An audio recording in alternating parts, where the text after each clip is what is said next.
Et nous sommes de retour au plateau pour la suite de cette émission. Nous abordons notre troisième sujet. Nous parlons de la République démocratique du Congo et du conflit dans l'est du pays. Le chargé d'affaires de l'Ouganda convoqué. Alors, il y a de cela quelques jours, c'était le 8 juillet, que l'Organisation des Nations Unies, des experts de l'ONU ont rendu public un rapport sur la sécurité en République démocratique du Congo, notamment la partie est de ce pays qui est en proie à des actions des groupes rebelles. Selon ce rapport, le Rwanda voisin soutiendrait le M23 avec entre 3 000 et 4 000 militaires, mais ce n'est pas seulement le Rwanda qui est indexé dans ce nouveau rapport semestriel. On pointe du doigt aussi l'Ouganda qui, depuis fin 2021, collabore avec l'armée congolaise pour combattre les rebelles ADF, un groupe affilié à l'État islamique et qui opère aussi dans l'est de la République démocratique du Congo. Alors, si l'Ouganda coopère avec la RDC pour combattre les rebelles, le rapport de l'ONU soutient que l'Ouganda soutient aussi d'une certaine manière le mouvement rebelle du M23 en laissant passer régulièrement des troupes du M23 et des forces rwandaises sur le sol pour attaquer l'est de la République démocratique du Congo. La RDC s'est dite préoccupée par une telle information. Le porte-parole de l'armée ougandaise avait nié les faits et pour des actions diplomatiques plus concrètes, le ministère des Affaires étrangères de la RDC a convoqué les chargés d'affaires ougandais à Kinshasa. La rencontre a eu lieu ce vendredi. Au final, Kampala n'a pas officiellement reconnu son soutien, ou n'a pas reconnu en tout cas soutenir le mouvement rebelle du M23, selon donc le chargé d'affaires plutôt de l'Ouganda, Matata Twaga Magara. Si cela reste une simple allégation, pour eux, si les Nations Unies auraient dû leur transmettre ce rapport pour qu'ils puissent réagir sur le contenu avant qu'il ne soit rendu public. Mais en attendant, si l'Ouganda est saisi officiellement par rapport à son implication ou bien son soutien au M23, le pays réagira. Ce qu'il faut noter, c'est que l'Ouganda officiellement ne soutient pas le M23. Nous en parlons avec nos invités Gabin Adjaro. L'Ouganda nie tout soutien au mouvement rebelle du M23 puisque le pays collabore déjà avec la RDC pour combattre d'autres rebelles que nous appelons les ADF. Moi, je ne suis pas surpris par cette réponse. Le sorcier n'a jamais accepté avoir tué un enfant. Vous aimez beaucoup les sorciers. J'aime ça. Et ici, dans le cas de l'Ouganda et de la RDC, l'aide de l'Ouganda à la RDC, c'est comme un sorcier qui est venu rester dans ta maison pour tuer tes enfants et qui au même moment prépare des médicaments pour que tu laves tes enfants afin que le sorcier ne peut pas les tuer. C'est assez difficile aujourd'hui pour moi de concevoir que en Afrique, on a des pays qu'on dit amis et frères qui sont là juste pour déstabiliser un pays. N'est-ce pas là plutôt plus simple de comprendre que l'Ouganda donc ne soutient pas le M23 puisque l'Ouganda collabore avec la RDC contre les ADF? Ce n'est pas le premier rapport. En janvier 2024... Le premier qui indexe quand même l'Ouganda. Voilà. Donc, ça veut dire que ces gens-là ont fait des enquêtes sur le terrain. Même le Rwanda a toujours nié le fait de déstabiliser la RDC. Pour le Rwanda, ça c'est régulier. Mais c'est factuel et tout le monde le sait que bon, le Rwanda opère. Mais aujourd'hui, on constate même que cette déstabilisation ou bien cette volonté de déstabiliser la RDC est toujours accrue. Et on augmente l'effectif du M23, des rebelles et tout ça, pour déstabiliser encore plus la RDC. On les équipe en radar solaire, en armes et tout ça, pour qu'ils ne continuent pas à déstabiliser la RDC, afin que eux, ils ne continuent pas à exploiter les ressources minières. L'Ouganda, qui dit être le soutien de la RDC dans la lutte contre le M23, l'Ouganda ouvre largement ses frontières aux forces du M23 et même du Rwanda. Normalement, c'est ce que dit le rapport des experts. On s'en tient au rapport. L'Ouganda dit non, il faut s'en tenir au rapport. Mais non, il ne va jamais accepter. Mais on s'en tient au rapport. Okay. Pourquoi le rapport n'a pas cité un autre pays? Si c'était un autre pays, le rapport allait le citer. Mais ce qui est factuel, c'est que c'est l'Ouganda qui constitue un soutien et pour le Rwanda et pour le M23, raison pour laquelle on le cite dans le rapport. Alors pourquoi l'Ouganda jouerait-il un double jeu? Puisque, comme je le disais, l'Ouganda intervient depuis fin 2021 dans l'est de la République démocratique du Congo pour barrer le chemin à ces rebelles-là que nous connaissons sous le nom des ADF, des rebelles qui se sont affiliés au groupe État islamique. Oui, vous savez, c'est une stratégie utilisée par cet État-là pour se faire beau aux yeux de la RDC, pour qu'on ne sache pas réellement que derrière, ils sont en train de les torpiller. C'est ce que ce pays-là est en train de faire. Heureusement que ce rapport-là est sorti, puisque les Congolais même n'étaient pas véritablement à fond sur le dossier ougandais, disant que ils ne peuvent pas nous faire quoi que ce soit. Voilà, le regard était beaucoup plus orienté vers le Rwanda, alors que le Rwanda était l'ami fidèle de l'Ouganda. L'Ouganda leur ouvre largement leurs frontières, ils viennent, ils opèrent, ils équipent le M23 et même les appuient dans les affrontements, tout ça, et se retirent, se replient facilement. Je ne sais pas contre quoi, contre combien d'argent ou bien contre combien de ressources minières, mais c'est ce qu'ils font. Et c'est factuel, on le sait. Ce rapport-là vient démontrer réellement que le Rwanda est dans ce coup-là depuis fort longtemps. Le Rwanda qui a toujours nié son implication dans la déstabilisation ou bien dans le soutien du M23, ce rapport-là vient prouver que le Rwanda est ce pays-là même qui est en guerre contre la RD Congo. Et l'Ouganda alors? L'Ouganda est l'ami, l'allié du Rwanda. Donc les deux sont dans les mêmes paniers. Le complice et celui-là qui a commis l'acte, ils seront punis de la même peine. C'est le juriste qui a parlé en tout cas. Et c'est votre analyse de cette réaction suite à la publication du rapport. Adam Adjonou, que dites-vous de la réponse de l'Ouganda par rapport à ces accusations des experts de l'ONU qui estiment que Kampala apporte un soutien indéniable aux rebelles du M23, soutien en renseignement, mais aussi mise à disposition de leur territoire pour servir de passage pour ces rebelles-là afin qu'ils attaquent l'Est de la République démocratique du Congo?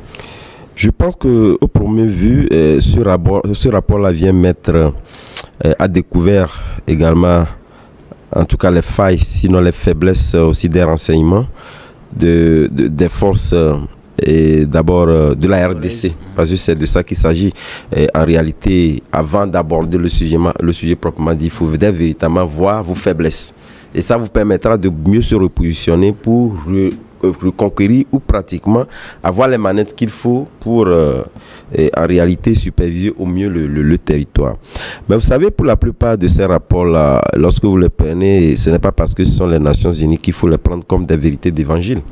Mais au même moment, lorsque vous écoutez ou vous regardez un peu l'approche du chargé d'affaires ou de l'Ouganda, en réalité, moi je pense que c'est pertinent. Parce que c'est pertinent parce qu'ils n'ont pas reçu le rapport.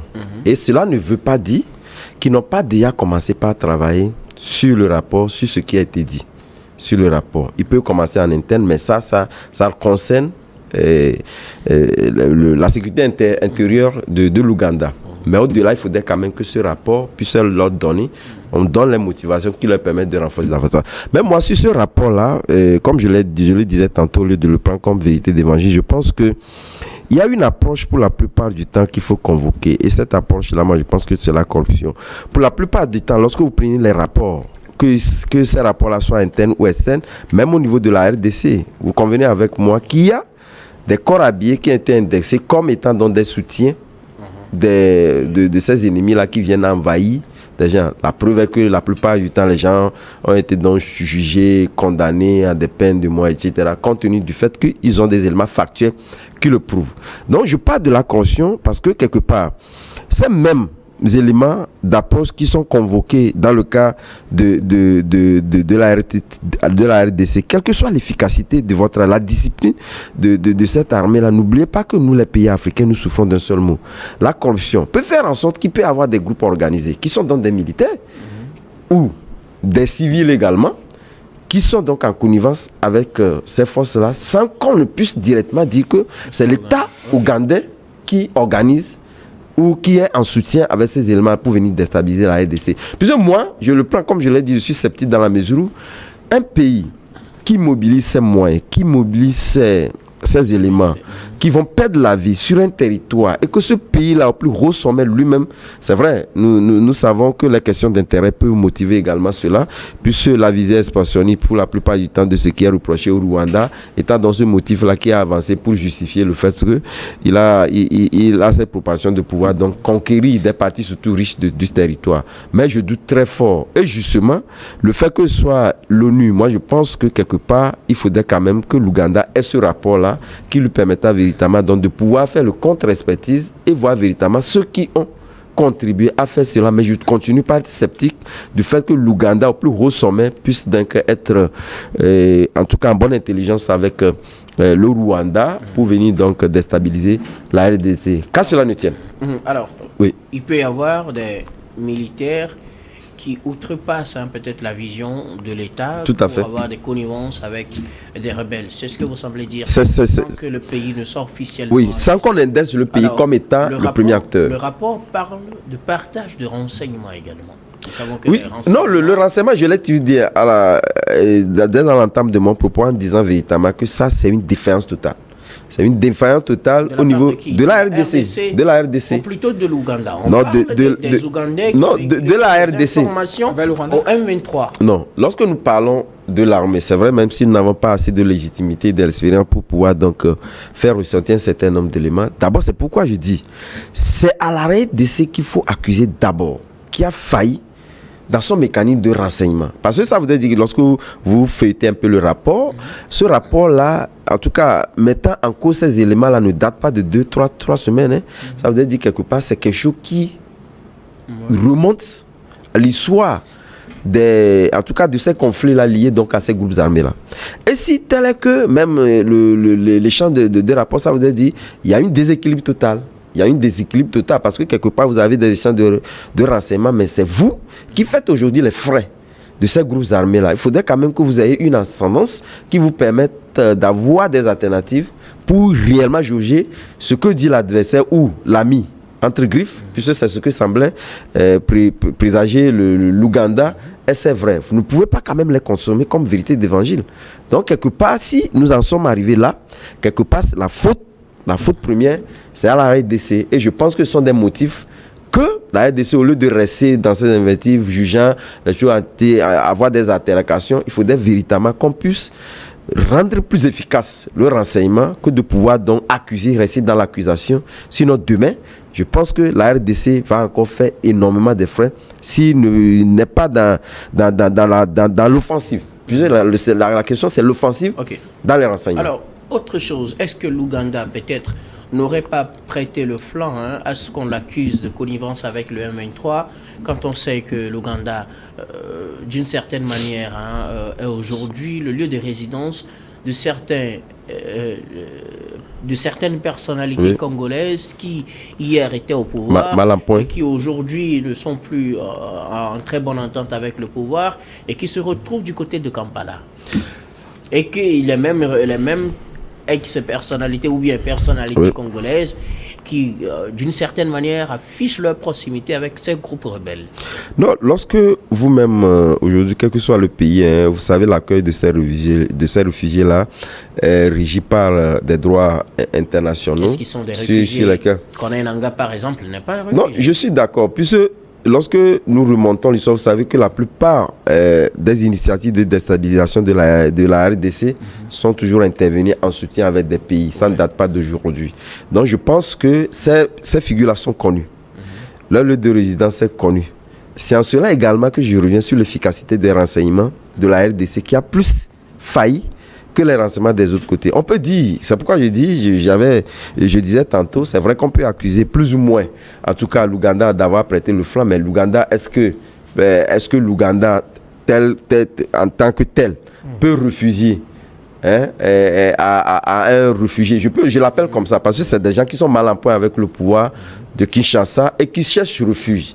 Donc, à partir du moment où vous connaissez leur lieu de vous connaissez ces figures-là, ça veut dire la méfiance doit être à un niveau très élevé. Et les renseignements également. Ce qui n'a pas été le cas. Donc, aujourd'hui, tous ces éléments-là peuvent être comptabilisés dans tout ce qui est en train d'advenir aujourd'hui. À l'Ouganda. Alors, est-ce que l'Ouganda a des raisons valables de justifier, par exemple, son innocence dans cette accusation, quand on sait que le pays a aujourd'hui le lieu de résidence de certaines personnalités qui hier étaient au pouvoir et qui aujourd'hui sont dans l'opposition et qui se rapprochent beaucoup plus des rebelles. Jusque-là, l'Ouganda n'a pas apporté de preuves qui prouvent réellement son innocence dans cette affaire-là. Ils sont juste dans le déni. Ils disent qu'ils attendent pas eu le rapport. Qu'on leur donne le rapport. Ils attendent le rapport. Le rapport est déjà sur les sites un peu partout. S'ils veulent l'avoir, ils peuvent l'avoir. Mais s'ils veulent avoir une notification officielle des Nations Unies pour répondre, bon, c'est leur problème. Mais ce sont des rapports qui sont assez factuels et on ne peut pas s'en décharger. Vous savez, la RDC est victime d'un complot international et aussi de l'inconscience de certains politiques qui se retrouvent aujourd'hui dans l'opposition. Par frustration, ils ont rejoint le rang du M23 et ça fait beaucoup plus de mal au Congo. Aujourd'hui, quand nous prenons le cas de celui-là qui avait rejoint le M23 dernièrement pour l'accord du fleuve et autres là, Nanga et autres, ce sont des gens qui ont été frustrés politiquement et aujourd'hui, pour eux, la meilleure manière d'arriver au pouvoir, c'est de venir par les armes. Et ils ont rejoint ce rang-là pour venir déloger Félix Tshisekedi. Le problème aujourd'hui, ils ne voient pas le Congo, mais ils voient la personne de Félix Tshisekedi. C'est ses politiques internes. Ils ne voient pas le Congo. Félix Tshisekedi, lui, il est dans son dernier mandat, il va partir bientôt, mais le Congo va demeurer. Et quel Congo veulent-ils laisser maintenant aux Congolais? Moi, c'est ce qui me choque un peu. Maintenant, le pape François, quand il était venu la dernière fois au Congo, avait dit de laisser le Congo tranquille. Ça veut dire que le Congo est victime d'un complot international aussi. Et il y a des pays internationaux qui sont en train de mener une guerre au Congo. Le Congo aujourd'hui doit savoir qu'il est en guerre non seulement contre les inconscients internes, mais aussi les pays voisins. Donc il faut prendre les mesures. S'il faut entrer en guerre avec ces pays-là, il faut entrer en guerre avec eux. C'est important. Mais s'assurer que c'est de vrais ennemis, parce que des fois, on peut se tromper, aller prendre un ami pour un ennemi et puis aller ouvrir un front qu'il ne fallait pas ouvrir aussi. Oui, c'est pourquoi il faut vérifier toutes les informations possibles avant de se lancer. Mais le cas qu'on sait, que tout le monde sait, c'est le cas rwandais. Tout le monde le sait. Ce qu'il faut faire aujourd'hui, c'est le Rwanda qui est en train d'impliquer l'Ouganda aujourd'hui, puisque ces forces armées, dit le rapport, passe par l'Ouganda. Donc, c'est le Rwanda qui est en train de poser problème entre l'Ouganda et la RDC aujourd'hui. Donc, si on mène un combat contre le Rwanda, je ne suis pas sûr que l'Ouganda peut faire encore quelque chose. Donc, c'est à la RDC de chercher un allié qui puisse l'aider réellement à combattre ce M23-là et au même moment, les forces rwandaises qui appuient le M23. On a vu le cas de l'Angola ici. La Russie a aidé l'Angola à vaincre ces rebelles-là. Aujourd'hui, s'il faut se tourner vers la Russie, il faut le faire pour combattre réellement ces gens-là sur le terrain et retrouver la quiétude nationale. Merci beaucoup à vous pour vos contributions. Nous allons marquer une nouvelle pause, puis on revient juste à l'heure pour la dernière partie de cette émission, dernière partie que nous allons bien évidemment consacrer au Togo.